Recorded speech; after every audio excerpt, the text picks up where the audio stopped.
వాక్యంలోకి వెళ్దాము. సామెతల గ్రంథముల నుండి 1వ అధ్యాయము 23వ వచనం. నేను 5 నిమిషాలే చెప్పి ముగించేస్తాను. 5 నిమిషాలే చెప్పి ముగించేస్తాను. హల్లెలూయా. 23. నా గద్దింపు విని తిరుగుడి, ఆలకించుడి. నా ఆత్మ మీ మీద కుమ్మరించుదును, నా ఉపదేశము మీకు తెలిపెదను.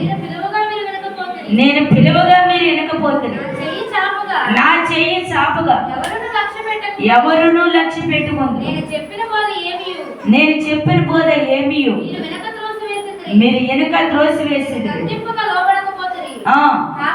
కాబట్టి మీకు అపాయం కలిగినప్పుడు నేను నవ్వేదను. దేవుని స్తోత్రం. నా గద్దెంపుకు లోబడినప్పుడట నాకు అపాయం కలిగినప్పుడు. దయచేసి ఒక మాట గమనించండి. మొట్టమొదటి ఒక మాట ఏమని రాయబడిందంటే, చక్కని మాట ఇక్కడ ఉందన్నమాట. నా గద్దెంపుకు మీరు ఎప్పుడైతే లోబడతారో నా ఆత్మ మీ మీద కుమ్మరించెదను. హల్లెలూయా. మొట్టమొదటిగా ఆయన గద్దెంపుకి మనం లోబడేవారిగా ఉండాలి. ఆయన గద్దెంపుకి మనం ఎప్పుడైతే లోబడతామో సమస్తము కూడా నా దేవుడు కార్యములు చేయటం ప్రారంభించగలుగునుగాక. ఆయన గద్దెంపుకు లోబడేవారిగా ఉండగలుగుతున్నామా మనము? ఆయన గద్దెంపుకి మనం వెనక్కి తిరిగి చూస్తున్నామా? ఆయన గద్దెంపుకు లోబడినట్లే సమస్తము కూడా ఆయన కార్యములు చేయటం ప్రారంభిస్తున్నాడు. హల్లెలూయా. నేను ఒకటి అనుకున్నా, ప్రభా ఇది చాలా భారమైన బాధ్యత, కానీ ఇది నీ చిత్తమై ఉండాలి. నా దగ్గర అయితే ఏమీ లేని పరిస్థితి అన్నప్పుడు ఆయన మాట్లాడుచున్న మాట, నువ్వు ముందుకు సాగు, నేను తోడుకు రాగలవాడిని. దేవుని స్తోత్రం. హల్లెలూయా. నేను రాత్రి గల సమయంలో చాలా సంతోషం. ఆసనగుడి ప్రాంగణానికి మన దగ్గరకు వచ్చిన పిల్లల దగ్గరికి నేను మీటింగ్ అని చెప్పడానికి వెళ్ళినప్పుడు మరి వాళ్ళ దగ్గర చక్క డాక్టర్ ఉంది. వాళ్ళు అన్నారు, 2 దినాలు నీ దగ్గరే ఉండి మేము ఎట్టు కిరాయి అయినా మానివేసి సమానం తోలుతోలో కానీ ప్రతి విషయంలో కూడా మా డాక్టర్ మీ దగ్గర వచ్చి నేను కూడా వస్తాను, నా చెయ్యి కూడా అందిస్తానన్నారు. దేవుని స్తోత్రం. హల్లెలూయా. నేను అనుకున్నప్పుడు నాకు చాలా దుఃఖం అనిపించింది. నిజమే ప్రభువా, నువ్వు నిలబడు కార్యం చేయగలవాడిని అన్నావు, కానీ నాకు తెలియని పిరిక మనసు వచ్చేసింది. ప్రభా ఇది ఎలా సాధ్యము అన్నప్పుడు నువ్వు ఎందుకు భయపడుతున్నావు అని దేవుడు నాకు వాగ్దానం చేసిన నమ్మదగిన దేవుడు. దేవుని స్తోత్రం. అందుకే నా గద్దెంపుకి ఎప్పుడైతే లోబడతారో నా ఆత్మ వారి మీద కుమ్మరించెదను. హల్లెలూయా. వాక్యం వింటాము కానీ దీన్ని ఆశ్రయించం. ఏదో నామకార్థంగా ప్రార్థన చేస్తాం, నామకార్థంగా పాటలు పాడతాం, నామకార్థంగా నిలబడి మాట్లాడుతాము కాదు. కానీ ఆయన గద్దెంపుకు మనం లోబడినప్పుడు దేవుని మహిమ మనం చూసుదురుగాక, ఆశ్చర్యమైన కార్యములు జరుగునుగాక.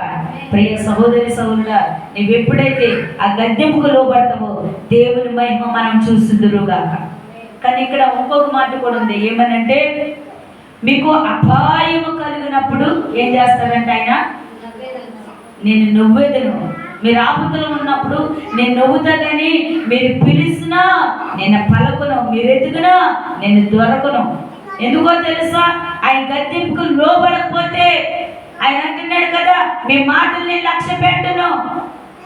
మీరు ఆపదలో ఉన్నా, శ్రమలో ఉన్నా, మరణంలో కొట్టుమిట్లాడినా నేను మీ వైపుకు చూడను. మీరు లోబడినప్పుడు నా మహిమ మీరు చూస్తారు. హల్లెలూయా. దేవుని మాటకి లోబడాలి. నిజంగా మనం భయపడే వారు ఉంటున్నాం ఆ దేవుని మాటకి. ఆ గద్దెంపు మనలో, ప్రభా నిజమే నా కొరకే ఆయన గద్దెస్తున్నాడని ఆయన గద్దెంపుకి మనం వణుకుతున్నామా? చదువులను తోడతారు కదా.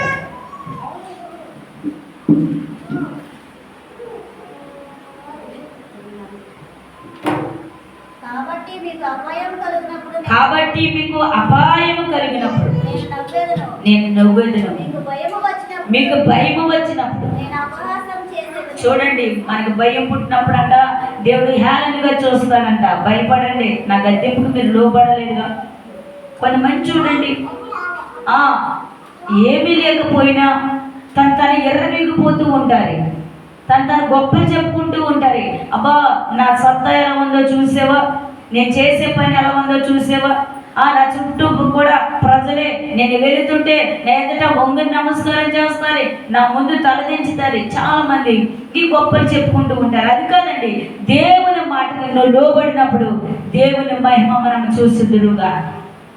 దేవుని మాట లక్ష్య పెట్టము, ఆయన వాక్యాన్ని లక్ష్య పెట్టము. 5 నిమిషాలు దేవుని మందిరంలో కన్నీరు కార్చి ప్రార్థన చేయము, ప్రాధాన్యత ఇవ్వము. అయినా సరే మనం ఎంతగానో వెర్రమీగుతూ ఉంటాము. హల్లెలూయా.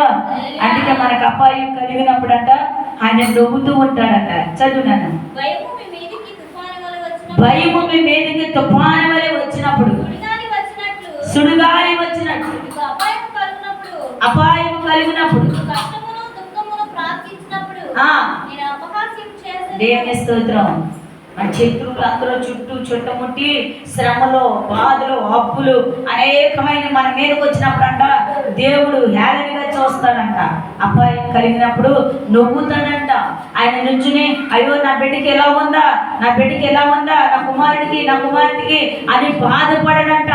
నవ్వుతూ హేళనగా చూస్తాడంట. దేవుని స్తోత్రం. ఎందుకు నవ్వుతాడని మీకు అర్థమైందా? ఆయన గద్దెంపుకి లోపడలేదు కాబట్టి, ఆయన గద్దెంపుకి మాట వినలేదు కాబట్టి, ఆయన గద్దెంచినప్పుడు ఆయనకు లోబడలేదు కాబట్టి, ఆయనకి విరోధమైన పని చేసావు, ఆయనకి విరోధమైన నడవడికి నడిచావు, ఆయనకి విరోధమైన తలంతు కలిగి ఉన్నావు కాబట్టి నీకు అపాయం కలిగినప్పుడు నేను నువ్వెందును అంటున్నాడు. దేవుని స్తోత్రం. హల్లెలూయా. నీకు అపాయం కలిగినప్పుడు దేవుని గద్దెంపుకు లోబడకపోతే మనకు చాలా శ్రమలు వస్తాయండి. మూలన ఉన్న పిల్లలు కూడా బయటకు వస్తాయి. ఎప్పుడో తెలుసా? దేవుని మాటకు లోబడకుండా ఉన్నప్పుడు వారి చుట్టూ ఉన్న వారిని మీదకి వచ్చినప్పటికీ కూడా దేవుడు ఏమాత్రం చెయ్యి సాపలు అంటున్నాడు, నేను వేయాలనిగా. ఎందుకంటే నవ్వుతాను. నీకు శ్రమ వచ్చినప్పుడు, బాధ వచ్చినప్పుడు, కష్టం వచ్చినప్పుడు నేను ముందే చెప్పాను, ఈ పని నువ్వు చేయొద్దురా బాబు, ఈ పని నువ్వు చేయొద్దమ్మా, నేను ముందుగానే చెప్పాను. అయినా నా మాట వినలా, నా గద్దెంపుకు లోబడలా, అందుకే నీకు శ్రమ అని ఆయన నవ్వుతాడంట వేళనిగా. హల్లెలూయా. దేవాతి దేవుడే మౌనమయ్యి నవ్వుతూ ఉంటే మన జీవితాలు ఎలా ఉంటాయో ఒక్కసారి గమనించండి. మన బ్రతుకులు ఎలా ఉంటాయో గమనించండి. చదువు నన్ను ఒక మాట చదువు ముగించేస్తాను. అప్పుడు నన్ను గూర్చి వారు మొరపెడతారు కానీ నేను వారికి ప్రత్యుత్తరం ఇయ్యకుందు, నన్ను శ్రద్ధగా వెతుకుతారు కానీ. గమనించండి.